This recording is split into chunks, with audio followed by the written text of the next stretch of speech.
할렐루야. 우리 말씀의 제목을 한번 따라해 보겠습니다. 교회의 사명. 다시 한번, 교회의 사명.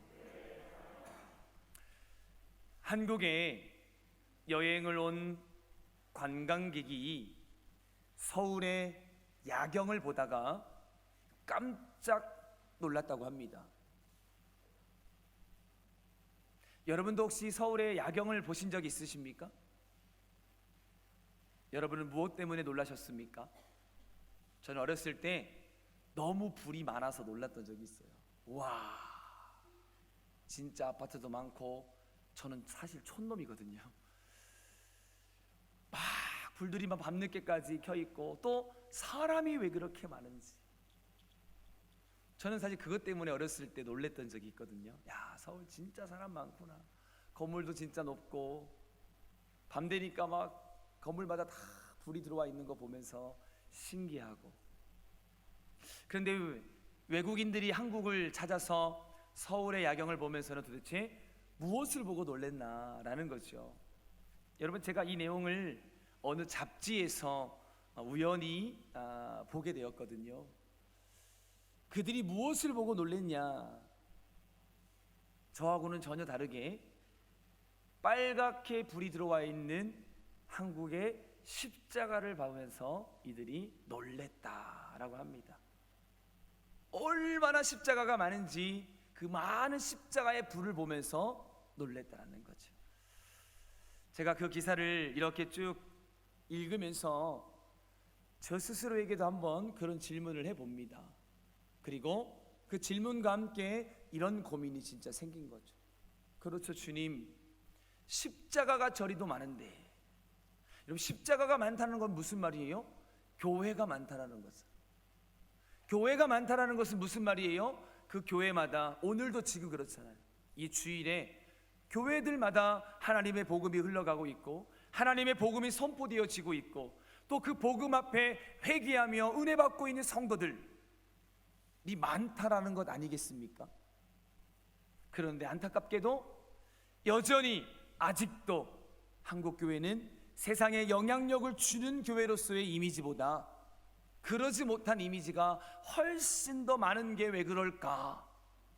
이런 것들 때문에 제가 고민했던 적이 있습니다. 그리고 시간이 조금 지나서 어느 분을 통해서 한 책을 소개받았는데요, 바로 C.S. 루이스 목사님이 쓰신 스크루테이프의 편지라고 하는 책인데요, 이 책을 제가 이렇게 읽다가 그 답을 이 책을 통해서 찾을 수가 있었습니다. 그 책의 내용을 보면 뭐라고 이야기하고 있냐면 이렇게 이야기합니다. 교회가 교회답지 못하기 때문이다 라는 것을. 그러면서 설명합니다. 더 정확히 말하면 사람들은 교회가 무엇인지 모른다, 이렇게 되어 있더라고요. 여러분, 교인들은 주일마다 교회에 간다 이렇게 말하는데, 여러분, 그때 교회에 간다 라고 했을 때 아마 여러분들의 이 의식 속에서도 그게 훨씬 더 크게 자리 잡아 있을 거예요.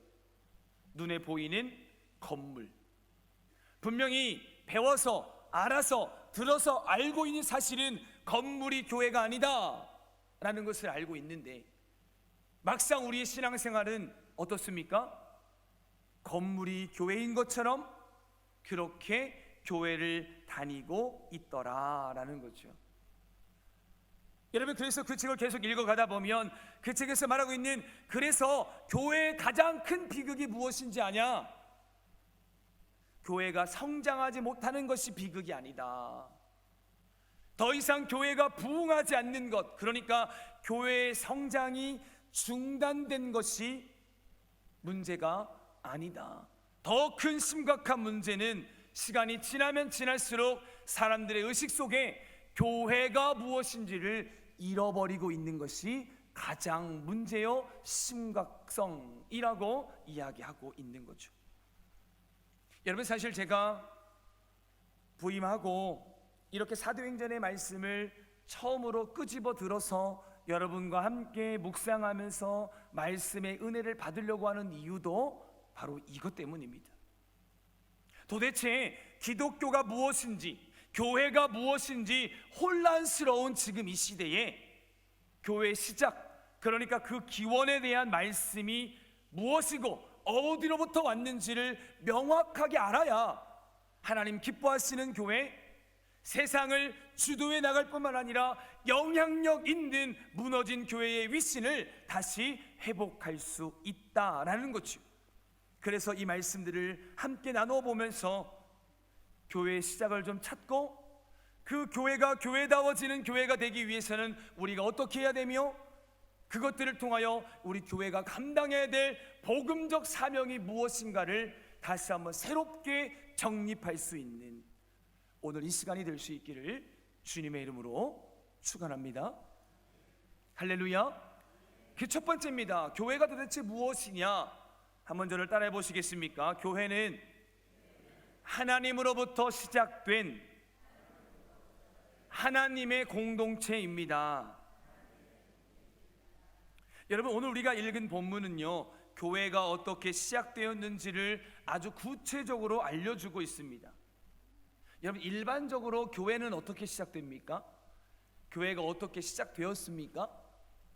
아니 뭐 다른 교회 이야기하지 말고 우리 교회 이야기를 한번 해봅시다. 우리 교회가 어떻게 시작됐지요? 1918년 며칠입니까? 7월 10일. 여러분, 우리 요람의 맨 앞에 보면 교회 연역이 나와 있잖아요. 이 연역을 딱 들여다보면 이렇게 기록되어져 있어요. 청주 제1교회 김정호 씨가 김종석 씨와 창리 1번지에서 창리교회, 그러니까 지금의 우리 오창교회가 시작되어 예배를 드리다. 그리고 그 아래 이렇게 써 있어요. 이후 김정호 씨는 영수로서 민노와 선교사를 도와 교회를 관리했다. 이렇게 되어 있죠.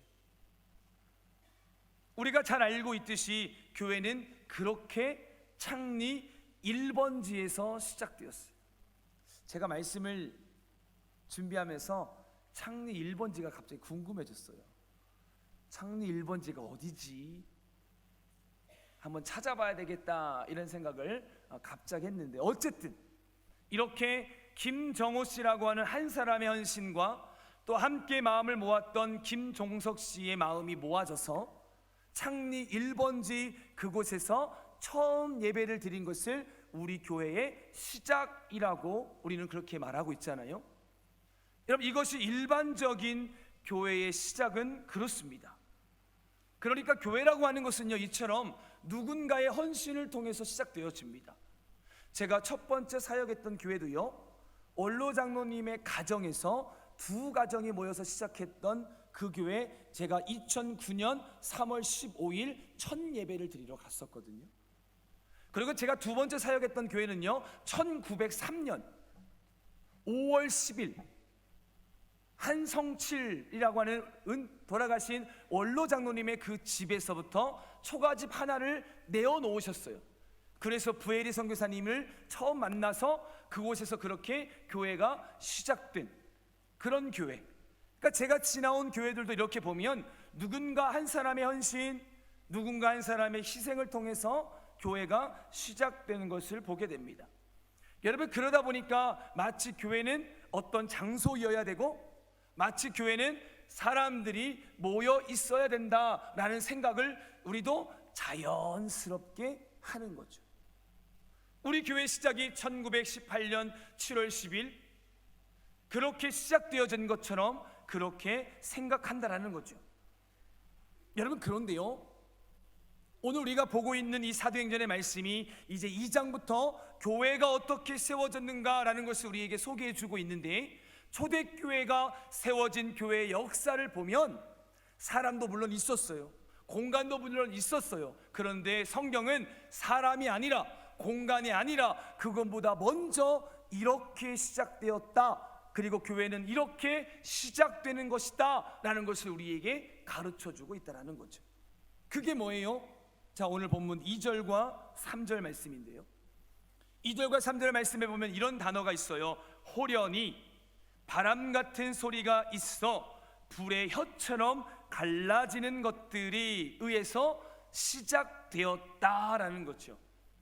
여러분, 지금 보이는 호련이 바람 같은 소리와 불의 혀처럼 갈라지는 것들, 이게 뭡니까?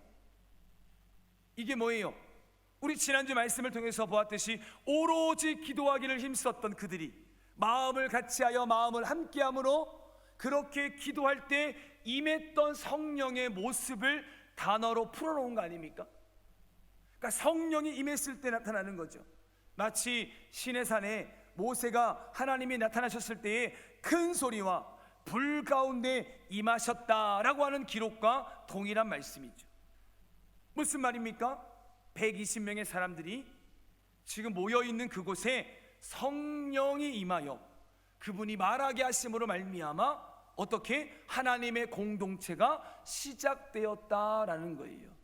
잘 보세요. 120명의 사람이 교회를 시작하려고 누군가가 헌신하겠습니다 안 했다라는 겁니다. 120명의 사람들 중에 누군가가 더 좋은 장소를 찾기 위해서 회의하거나 토론을 하거나 하지 않았다라는 겁니다. 그저 이들은 뭐 했습니까? 모여서 오로지 기도하고 있는데 뭐 한 거예요? 하나님이 임재하셔서 그 하나님의 임재하심을 통해 무엇이 시작되었다? 교회가 시작되었다라고 말씀하고 있는 거죠. 여러분, 이게 왜 중요한지 아십니까? 한번 이런 생각해 볼 필요가 있어요. 여러분, 우리 기독교 교회의 역사를 2000년이라고 해요.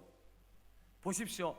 2000년 동안 유지된 것이 세상에 어디에서 한번 찾아와 보십시오. 여러분, 세상에 어디에도요 2000년의 역사 동안 변화되지 않고 계속해서 부흥하고 성장하여 지금도 유지하고 있는 것, 여러분, 교회밖에 없다라는 겁니다. 여러분, 교회 안에 문제가 있어요, 없어요? 많아요. 그런데도 무너져요, 안 무너져요? 안 무너져요. 제가 늘 그렇게 이야기하거든요. 교회 안에 왜 그렇게 문제가 많은 줄 아십니까? 죄인과 죄인이 모여 있으니. 여러분, 얼마나 문제가 많을 수밖에 없겠습니까? 그런데 놀라운 것은요, 그런 교회가, 그런 공간인 이 공동체가 2000년이 지나도록 무너졌다 안 무너졌다? 무너지지 않았다라는 거예요. 무엇을 설명하고 있는 겁니까? 사람이 한 것이 아니라는 거예요. 사람에 의해 세워졌다면, 사람에 의해 그 일들이 가능했다면 진작에 12번도 더 무너졌을 겁니다. 그런데 그렇지 않은 이유, 하나님이 하셨기 때문이라는 거예요. 할렐루야. 여러분, 오늘 그렇게 시작된 초대교회를 한번 보세요. 초대교회를 시작했던 이 120명의 사람들이 누구예요? 오늘 7절 말씀 보면 이런 표현이 있잖아요. 갈릴리 사람이 아니냐. 여러분, 이 말은요 놀래가지고 하는 이야기이기도 하고요, 또 한 가지는 또 비웃고 있는 거거든요. 야, 갈릴리 촌 사람들이 어떻게 저런 일이 가능해? 그리고 또 한편으로는 도대체 무슨 일이야? 어떻게 저런 일이 일어날 수가 있어? 라고 하면서 놀라는 어떤 표현이거든요. 일반적으로 갈릴리 지역은 가난한 지역이에요. 교육의 혜택을 받을 수 없는 그런 지역이라는 겁니다. 그런데 그런 지역에서 나고 자란 120명의 사람들이, 정말 보잘것없는 갈릴리 사람들이, 배운 것도 없고 돈도 없고 권세도 없고 영향력도 없던 그들이 하나님의 강권적인 은혜로 교회를 시작하게 되었다라고 우리에게 말씀해 주고 있는 거예요. 여러분, 그들에게 무슨 지혜가 있고 그들에게 무슨 지식이 있고 그들에게 무슨 능력이 있었겠냐라는 거죠. 사람의 능력으로 교회가 시작되어지는 게 아니라 하나님이 일하시고 하나님이 역사하실 때 교회는 시작되는 줄 믿습니다. 그러니까 뭐예요? 하나님이 하셨다라는 거예요. 여러분, 교회는 하나님이 하셔야 될 줄 믿습니다. 여기서 있는 여러분이 보기에 유능해 보이는 제가 하나님의 교회를 아름답고 견고하게 세워가는 게 아니에요. 우리 장로님들이, 우리 항종직들이 아니에요. 하나님께 모든 것을 맡기고 하나님이 주시는 힘과 그분의 능력으로 순종하여 나아갈 때 교회는 교회답게 세워지고, 오늘 말씀처럼 이들이 경험했던 바람과 불이 임하는 성령의 역사를 경험하여 그렇게 세상을 변화시키는 하나님께 쓰임받는 교회가 될 줄 믿습니다. 여러분, 그러니까 결국에는 120명의 사람들에게 성령의 역사가 임하지 않았다면 교회는 그렇게 시작될 수 없었다라는 거예요. 그러니까 여러분, 사람이 모여서 교회를 이루고 건물을 통하여 교회 공간이 만들어지는 것은 사실이지만 이것보다 먼저 뭐예요? 하나님이 함께 하시고 하나님이 일하시고 하나님이 역사하실 때 하나님이 그 일을 이루시는 줄 믿습니다. 여러분, 이것이 교회의 시작이라는 거예요. 이게 교회의 출발점이어야 된다는 것을 우리에게 가르쳐 주고 있습니다. 그러므로 간절히 바라거나 없기는 우리 교회가 이런 교회 될 수 있기를 주님의 이름으로 축복합니다. 그런가 하면 두 번째입니다. 한번 따라하겠습니다. 교회는 성령 충만해야 합니다. 여러분, 그래서 중요한 게 성령 충만을 받는 거예요. 아주 가끔이지만 성도들하고 이런 얘기 저런 이야기를 하다 보면 안타까운 이야기를 들을 때가 있어요. 그게 어떤 이야기인지 아십니까? 목사님, 교회 운영도 우리 회사 운영하듯이 하면 되는 거 아닙니까? 교회 운영도 기업을 운영하는 방식으로 하면 똑같은 거 아닙니까? 어차피 사람들 관리하고 사람들 모여 있는 곳인데. 여러분, 제가 드릴 수 있는 답은요, NO, 아닙니다. 절대 교회는 기업을 운영하듯이, 내 사업체를 운영하듯이, 내 회사를 운영하듯이 운영될 수 있지 않습니다. 그렇게 사람의 생각이 더 많이 들어가고 사람의 지식이 들어가기 시작하면 그 공동체는 무너집니다. 자, 보십시오. 오늘 갈릴리 사람들 중에 아까 제가 설명했잖아요. 똑똑한 사람 없어요. 경험 많은 사람 없어요. 지식 있는 사람 없어요. 말 그대로 행정의 달인이 없습니다. 그런데도 이들이 하나님의 강권적인 은혜로 그 교회가 계속해서 부흥했을 뿐만 아니라 영향력 있는 교회가 될 수 있었던 이유를 오늘 성경은 뭐라고 말하고 있습니까? 자, 4절 말씀 보시겠습니까? 명확하잖아요. 그들이 다 성령의 충만함을 받고. 아멘. 무엇이 가능하겠다고요? 성령의 충만함이라고 말하고 있는 거예요. 여러분, 그러니까 교회가 교회다워지기 위해서 필요한 것은요, 인간의 생각, 인간의 경험, 인간이 갖고 있는 조직력, 이게 아니고요, 성령으로 충만할 때 모든 것들이 가능한 줄 믿습니다. 그러니까 성경이 말하고 있는 것이 성령의 역사해야 그 교회가 앞으로도 2000년이 또 지나도 견고하게 하나님 나라에 쓰임받는 교회로서 사용되어질 줄 믿습니다. 성령이 역사하셔야지 인간의 머리에서 나오는 것이 아니다라는 것을 우리에게 말씀해 주고 있는 거죠. 물론 여러분, 우리의 경험이 필요합니다. 여러분들의 지식도 필요합니다. 여러분들의 생각도 모아져야 됩니다. 그런데 오늘 초대교회가 세워지는 이 과정을 통해서 제가 말씀드리는 이 이야기는 우선순위가 바뀌면 안 된다라는 거예요. 성령의 충만함이 먼저이고, 그리고 난 다음에 내 경험이, 또 내 생각이, 내 어떤 지식들이 잘 아우러질 때, 그럴 때 교회가 건강하고 아름답게 세워지는 이 우선순위가 절대로 바뀌면 안 된다라는 것을 우리에게 가르쳐 주고 있는 거죠. 왜 이게 그렇게 중요하겠습니까? 여러분이 어떻게 예수 믿게 되었는지 한번 보세요.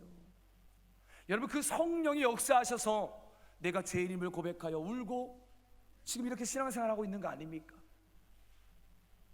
여러분, 우리 중에 잘나고 똑똑하지 않은 사람이 어디 있습니까? 다 나름대로 잘나고 다 똑똑한 사람들인데, 여러분, 왜 우리가 이 시간에 여기에 와서 하나님을 예배드리고 이 영의 양식을 먹으며 이 말씀을 붙잡고 살아가려고 몸부림칩니까? 이제 알았거든요. 내 지식으로 한 겁니까? 아니잖아요. 내 경험으로 한 겁니까? 아니잖아요. 성령의 충만함의 은혜가 우리로 알게 하고 우리로 깨닫게 해서 내가 죄인임을 고백하고 하나님의 아들, 딸들 된 줄 믿습니다. 여러분, 결국 이 마음이 회복되어야 한다라는 거죠. 결국 교회가 교회다워지려면 이런 성령의 역사가 충만한 그 은혜가 오늘 저와 여러분들 모두 가운데 지속돼야 될 줄 믿습니다. 우리 교회가 그런 교회 되기를 주님의 이름으로 축원합니다. 마지막 세 번째입니다. 한번 따라하겠습니다. 교회는 복음 증인의 사명을 감당해야 합니다. 제가 말씀을 계속 묵상하면서 제 안에 이런 질문을 계속했어요. 한 주간 동안. 하나님이 왜 예수님이 승천하시고 난 다음에 성령님을 보냈을까? 왜 120명의 기도하는 사람들에게 성령의 충만을 허락하셨는가? 왜 하나님은 그런 그들을 통하여 교회라고 하는 공동체를 세웠을까? 이 말씀을 다시 오늘날 나에게 적용해 보니까 그런 거죠. 왜 하나님이 내게 목사 되게 하셨을까? 왜 하나님이 우리로 오창교회 공동체를 이루게 하셨을까? 왜 하나님이 신앙생활하고 있는 오늘 저와 여러분들을 성령의 충만함의 은혜를 경험하여 예수가 나의 구주라고 고백하며 믿음의 결단 속에서 이렇게 오늘도 하나님을 예배하는 예배자로 불렀을까? 여러분 왜 그렇다라고 생각하십니까? 여러분 왜 그렇다라고 생각하십니까? 이유가 명확합니다. 오늘 4절 말씀을 여러분 다시 한번 보시겠습니까? 4절 말씀에 이어서 이렇게 말합니다. 성령이 말하게 하심을 따라 다른 언어들로 말하기 시작했다. 할렐루야. 성령의 충만함을 통하여 내가 그리스도인이 되니까, 성령의 충만함을 통하여 교회 공동체가 시작되니까, 그 교회 공동체를 시작하신 하나님의 마음이 뭐라는 겁니까? 말하게 하시려고. 할렐루야. 여러분 우리가 왜 그리스도인이 되었다고요? 말하게 하시려고. 어떤 말? 자 11절 말씀 보시겠습니까? 11절 말씀에 이런 말이 있어요. 우리가 다 우리의 각 언어로 말했다라는 거죠. 그러면서 그 말했던 그 말이 뭐예요? 하나님의 큰 일을 말했다라고 말하고 있는 거죠. 이게 뭘까요? 한마디로 말하면 뭘까요? 복음이에요. 할렐루야. 여러분 우리를 하나님의 자녀로 부르시고 우리로 교회 공동체를 이루게 하신 특별한 하나님의 은혜, 그래서 교회가 감당해야 될 이 마지막 때에 잊지 말아야 될 교회의 사명이 뭐냐? 하나님의 복음의 증인의 삶을 살아야 한다라는 것을 우리에게 가르쳐주고 있는 거죠. 지금 이들이 말하고 있는 이 말은요, 고린도전서에 나와 있는 알아듣지 못하는 방언이 아니거든요. 여기서 말하고 있는 이 방언은요 외국어예요. 외국어. 우리가 말씀을 통해서도 보았듯이 뭐 그레데인이든 아라비아인이든 뭐 어느 나라 사람이든지 간에 희한할 정도로, 신기할 정도로 성령의 충만함을 받은, 그래서 교회를 그렇게 시작하려고 하는 이 공동체에 부어주신 그 성령의 은혜를 통하여 말하기 시작하는 거죠. 큰 일을 말하기 시작하는 거죠. 하나님의 복음, 예수님의 십자가, 그 부활, 우리와 함께 하셨던 승천하시고 내가 성령의 충만함을 받기까지 일어났던 모든 일들을 지금 그냥 나는 말하고 있는데, 그 말이 여기 앉아있는 일본 사람에게는 일본인의 기로, 여기 앉아있는 중국 사람에게는 중국어로, 여기 앉아있는 미국 사람에게는 영어로, 저기 앉아있는 스페인 사람에게는 스페인어로 어떻게 했다는 거예요? 들렸다라는 거예요. 할렐루야. 놀라운 거예요. 여러분 우리에게 뭘 말해주고 있는 거예요? 이렇게 하나님의 복음은 성령의 충만함을 통하여 하나님의 공동체로 시작된 교회는 이와 마찬가지로 그 은혜의 복음이 너를 통하여 누군가에게 어떻게 전해져야 된다. 여러분 이것을 우리에게 메시지로 주고 있는 거예요. 여러분 방언은요, 성령의 은사는요 영적 우월감을 가지라고 우리에게 준 게 아니라는 거예요. 오로지 우리에게 주시는 이 성령의 은혜는요, 성령의 은사는요, 오늘 말씀하신 것처럼 뭐예요? 따라합시다. 땅 끝까지 복음을 전하게 하시기 위하여 성령의 은사를 주신다. 우리가 충만해야 될 이유가 여기 있는 거예요. 우리가 성령으로 충만해야 될 이유가 여기 있는 거예요. 그러니까 교회의 사명은 뭡니까? 그렇게 세워진 교회의 사명은 무엇입니까? 땅끝까지 이르러 하나님의 복음을 증언하는 일인 줄 믿습니다. 할렐루야. 이 일들이 우리에게 주신 사명이라는 거예요. 여러분 기억하세요. 교회는 하나님이 세우셨습니다. 교회는 하나님이 만드셨습니다. 그리고 감당하라고 성령을 우리에게 주시는 줄 믿습니다. 그래서 성령에 충만한 사람들이 모여서 마지막 사명인 공동체가 세상을 향해 나아가 복음의 증인의 삶을 살아야 될 줄 믿습니다. 바로 그 믿음의 사람들이 모여 있는 곳, 그리고 그 믿음의 사람들이 모여서 해야 될 사명이 이와 같다라는 것을 오늘 우리에게 말씀해 주고 있는 거죠. 그러므로 앞으로 우리 오창교회가 이런 교회로, 이런 공동체로 든든히 세워지길 소망합니다. 이 말씀 붙잡고 날마다 성령의 충만함으로 담대히 복음을 전하는 증인되는 우리 교회가 될 수 있기를 주님의 이름으로 축복합니다. 그래서 이 복음이 우리를 행복한 교회로, 다음 세대와 함께 가는 행복한 교회로 이끌어갈 수 있기를 주님의 이름으로 간절히 축원합니다. 할렐루야. 우리 주신 말씀 생각하면서 우리 시간 함께 찬양하며 귀한 힘을 하나님께 봉헌하고 결단함으로 기도하시겠습니다.